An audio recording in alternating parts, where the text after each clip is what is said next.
Hello there, been a long while, hasn't it?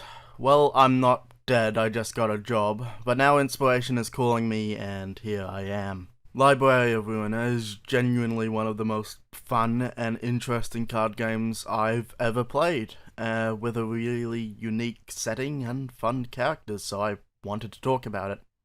Okay, I've had to do like 3 takes of the first paragraph just because of Library of Ruina, so I'm just going to call it LOR from now on, okay? LOR is a story-driven, single-player card game made by Project Moon, who is most well known for that SCP site manager game they made a while back. Library of Ruina is actually a sequel to that game, but trust me, you do not need to play the previous title to understand what is going on, and the gameplay is so fundamentally different that liking one has no bearing whatsoever on liking the other. Just start with Library of Ruina. With that preamble over with, let's get started with the gameplay. It starts simple. Here's your characters, these are your cards, here's your dice, here's your action points, big number better than little number, go ham. But things get incredibly complicated the more time goes on. You like 1 dice? Well, how about 2 or 3? Fuck it, how about 6? 1 character is in 1 battle? That's pansy shit. Let's try 5 characters in 3 battles, all with their own decks. I'm not going to even try and sum up the different cards and their effects. I'll be dead before I'm done with them. Fights are always interesting too. There's always some new gimmick to a fight, so even if you don't change up your deck, you'll at least be thinking differently about how to use the cards in them. It's not an exaggeration though to say that by the mid-game, you will be building entire decks for individual fights, and you will still lose a lot, so if that's not up to your speed, don't bother. There's no major penalty for losing though, so strap that Dwarf Fortress motto to the start screen and you're good to go.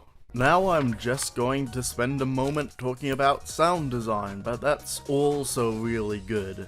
It's incredibly important in a visually static card game to have good sound design, and everything here has a proper, sharp, quick, heavy feel to it. Just listen to this.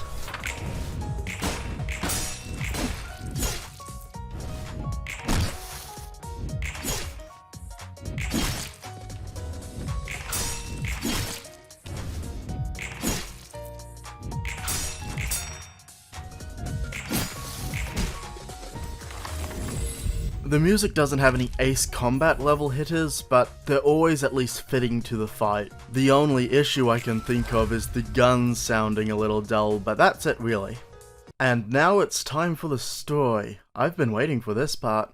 What do you think when you hear cyberpunk dystopia? Gang warfare, megacorps, shiny neon high-rises, and maybe a few cybernetics if you're lucky? You know, boring by the numbers shit. What if I told you there are dozens of megacorps, and each and every one has at least one singularity? Not technology, singularity. Nanomachines, teleportation, time travel, cloning, creating energy through thoughts and emotions. Any one of which could vastly improve human standards of living, and if used right, allow the creation of an actual genuine utopia. The city is a shithole where people are eaten for silk and the poor hide at night from endless cyber zombies. As for laws, well here's one. Every night from exactly 3:13 AM to 4:34 AM, all crimes committed are forgiven. All security cameras must be shut off, and no one is allowed to record evidence of a crime taking place. Why yes, that is a miniature purge every day. What a benevolent government the city has. Yes, you do still have taxes. That's not even mentioning the districts full of cannibals or people randomly turning into abominations. And into this nightmare comes the library, with the goal of learning more about humanity by killing people and turning them into books. This is you, by the way. This is what you're going to be doing. Don't worry though, because 90% of the time the people you're fighting really deserve it. That last 10% kinda sucks though. So you've got 11 characters who have conversations throughout the game. Some are informative, some are insightful, some are genuinely funny. And in between you have a rotating door of antagonists to chew the scenery or make you feel sad. There's not much more I can talk about, partially because of spoilers, but mostly because I'm 30 hours in and still haven't finished the game. So have some of my favourite characters from Library of Ruina. Stock man in suit. Generic anime protagonist. Strange meat pie chefs. I am very serious. Legitimately good people. Nanite Yakuza. Actually humans, I am serious. Get back here, you little shit. Never mind. Corn berserker. Surprisingly verbose zombies, like they have their own language and everything. Lovetown. British people. Mobile task force. Guy with big hat.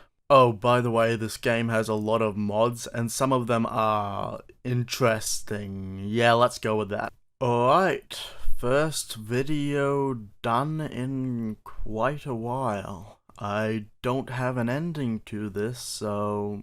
Library of Ruina. Get booked, idiot.